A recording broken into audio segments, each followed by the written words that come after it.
Bingo.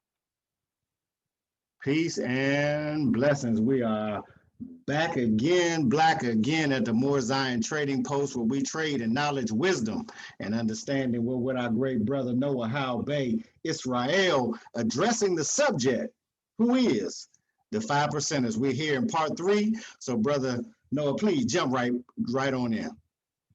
Let me jump right on in. Not to waste your time.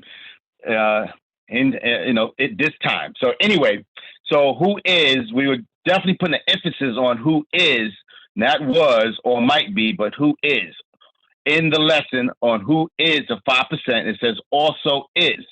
As mentioned in previous parts, it says who teach freedom. From here forward, I'm going to say freedom, equality, and justice, which was corrected by Elijah, who teach freedom, equality, and justice to all human families of the planet Earth, period. Who is a 5% also is Muslims and Muslim sons. I broke down Muslim, is spelled with an O, is talking about Moors, Shriners, and Eastern Stars, fraternities, and sororities. So I want to touch on the Shriners in this segment. Everybody should be familiar with the Moors. Now, I do want to go back to, we talk about who is the original people. We say original people, we say black people. Now, the word black has two meanings. Now, most of the time when Moors are talking about you shouldn't call yourself black, they're basically saying you shouldn't call yourself Negro. If you're talking to a Spanish person, they a lot of times refer to us, meaning so-called African-American Negroes, as Negroes. I think it was on a 2010 census, they slipped the word Negro back on there. Negro, according to Malcolm, there's a picture of Malcolm X on a blackboard, and he's pointing to Negro in Greek means dead. We know Noble Ali said black, according to science, means deaf. But he also says in Circle 7, deaf is your friend. So we need to stop. Our Moors brothers make black seem like it's bad. But we're not talking about that black. We're talking about black as in mora or moreno. The blacker the berry, the sweeter the juice. We took from Caucasians everything except their language, when us as Ethiopians or Egyptians or whichever term, Asiatics, original Asiatic people, when we were teaching them in Europe, we gave them the languages of Greek first, and then Latin. Then from Latin came Spanish, French, and so on and so forth, and eventually German far up in the north.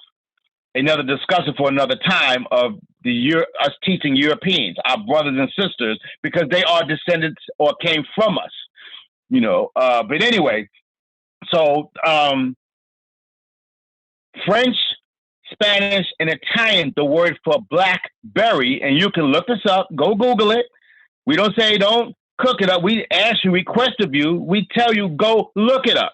So especially for my Moorish community, Moor means black. They need to stop telling people black only means Negro. Because in Asiatic language, there was no term black anyway. But we understand this time, black gave us pride. Black of the berry, the sweet of the juice. Say it loud, I'm black and I'm proud. You know what I'm saying?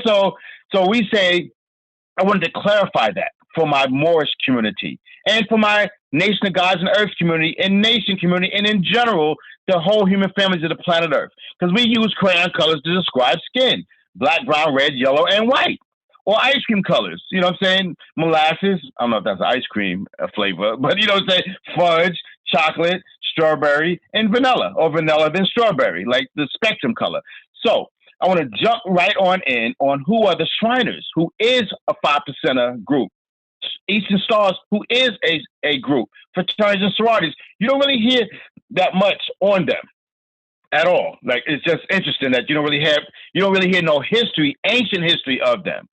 The Shriners were founded in America, supposedly, really 1776, taught by Benjamin Banneker to George Washington and Benjamin Franklin. Benjamin Franklin was the Grand Master of the Muslim Sons known as Masons.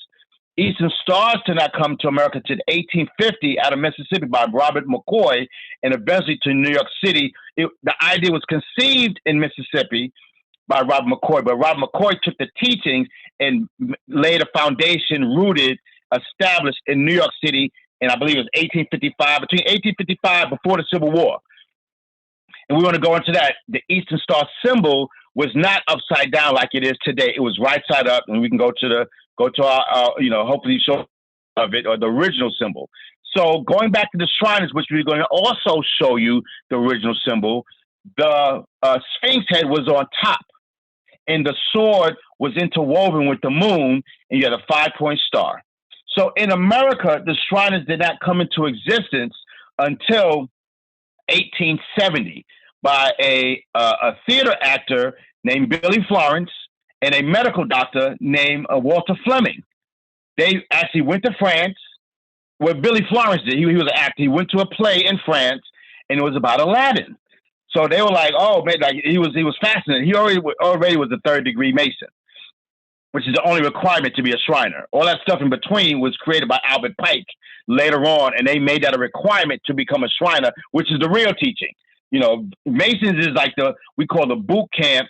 Your essential training. You have to have the 3 degrees, like in Eastern Stars. You have to go through the 5-step labyrinth. Those may know what I'm talking about. Those may not, because we are dealing with the world